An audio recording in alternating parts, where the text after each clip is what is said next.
Hello Tutti, cette nouvelle vidéo pour vous présenter deux autres auteurs du Pédalo ivre, Simon Alonneau,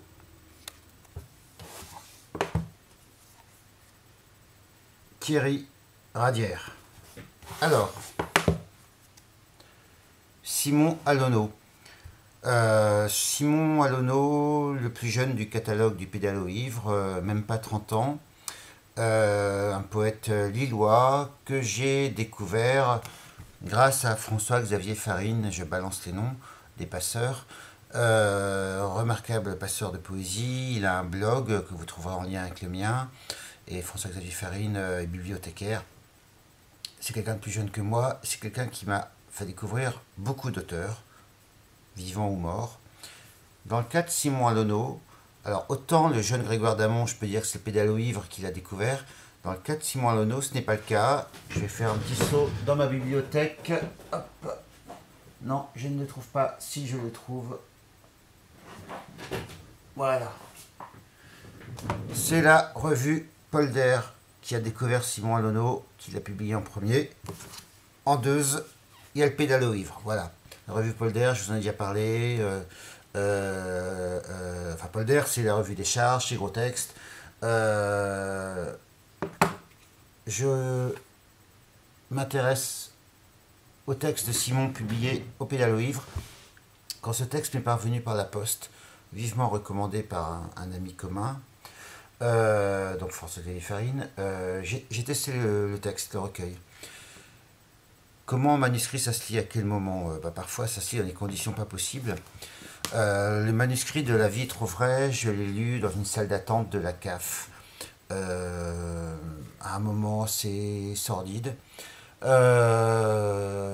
il m'a sauvé la vie ce texte, à ce moment-là. Simon Alonneau, vous le trouverez dans ma chaîne YouTube, il y a une vidéo de lui en train de lire un de ses textes, moi je vais vous en lire un autre. Je l'ai déjà invité au cabaret poétique. Simon Alonneau, La vie est trop vraie, extrait. Dans mon quartier, les pompiers ne font pas de bouche à bouche. Ils comptent jusqu'à 10. Soit tu es vivant, soit tu es mort.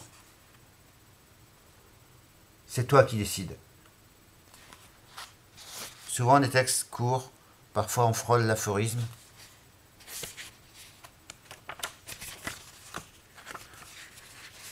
Moi, je ne suis pas arrogant.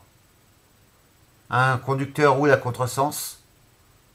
Je ne demande même pas au policier s'il est ivre.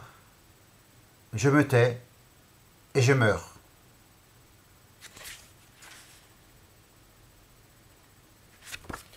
Voilà. Simon Alonneau, qui bénéficie d'un excellent bouche à oreille, un auteur à suivre. Les poèmes géographiques de Thierry Radière. Alors, c'est le dernier titre, nous sommes en novembre 2015, c'est le dernier titre publié au Pédalo ivre. Thierry Radière, que je n'ai jamais rencontré, que je rencontrerai sans doute en décembre à l'occasion d'un cabaret poétique. Ceci pour répondre à certains messages privés où on me reproche de faire du copinage, ce qui m'a énormément énervé. J'ai toujours dit que quand on a la moindre responsabilité éditoriale, revue, édition, la première chose qu'on a à faire, c'est d'apprendre à dire non à ses amis.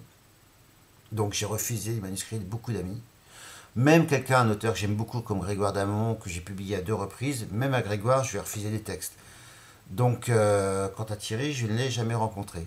C'est juste des échanges par internet. Ceci pour les gens qui me reprochent de fonctionner par copinage. Je vais peut-être pas tendre l'autre joue maintenant, vu les reproches que parfois on me fait.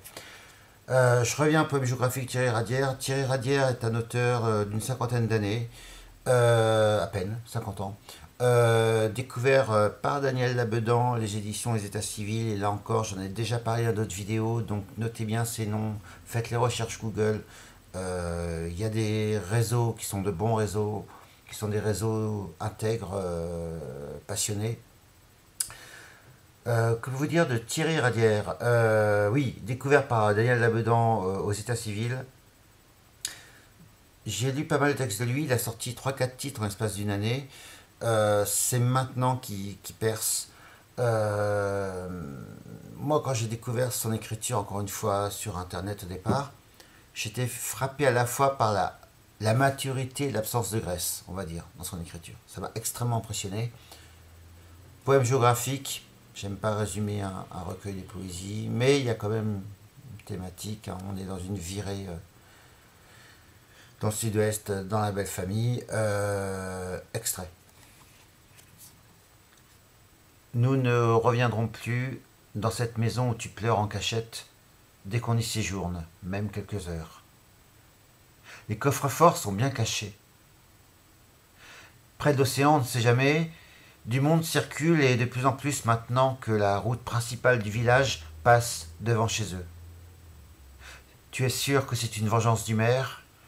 Il a voulu emmerder le propriétaire, c'est-à-dire ton père, qui lui avait piqué sa maîtresse et qui ne l'a jamais digéré. Voilà, c'est un petit extrait mal lu des poèmes géographiques. Je vous le recommande vivement. C'est très différent de Simon, on est dans des écritures extrêmement différentes. Mais dans les deux cas, il se passe quelque chose. Alors, pour finir cette brève vidéo, la citation du jour, une citation de Jules Renard. Il y a des moments où tout vous réussit, il ne faut pas s'en effrayer, ça passe. À bientôt.